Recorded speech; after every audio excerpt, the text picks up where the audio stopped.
Now we start off with the process of breathing. In the process of breathing, we breathe in and breathe out through our nose. The process of breathing in is called inhalation and the process of breathing out is called exhalation. So there are two methods of breathing. One is breathing inside and one is breathing outside. Breathing inside is called inhalation and breathing outside is called the exhalation.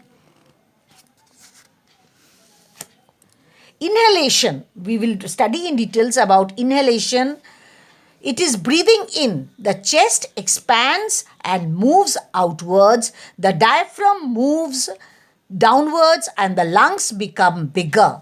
Air rushes in through the nose into the lungs. How it happens? First of all, the chest will expand and move outwards. The diaphragm will go downwards and the lungs will become bigger. The chest will move outwards, the diaphragm will come down, and the lungs will become bigger.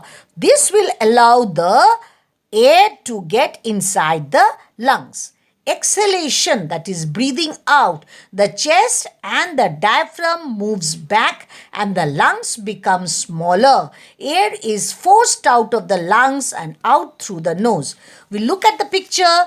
During exhalation, what happens? First thing, the chest will now move inside. The diaphragm will go upwards. The lungs will become smaller in size, which will squeeze out the air, impure air out through the nose. Now, the path of the air through the respiratory system. The air that enters the nose through the windpipe to reach the lungs. In the lungs, the oxygen is absorbed into the blood and the carbon dioxide is given out into the air. The air is now sent out of the lungs through the windpipe and the nose into the surroundings. So, 3 steps it follows for respiration. First is breathing in. The pure air from outside enters through the nose and then through the windpipe it reaches the lungs.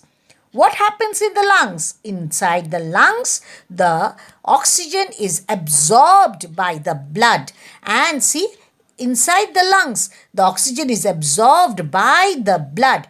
And from the blood, the carbon dioxide is given out into the air. Now, the impure air fills up the lungs. What happens to it? This impure air is now sent out of the lungs through the windpipe and the nose. Through the windpipe it goes and through the nose into the surroundings.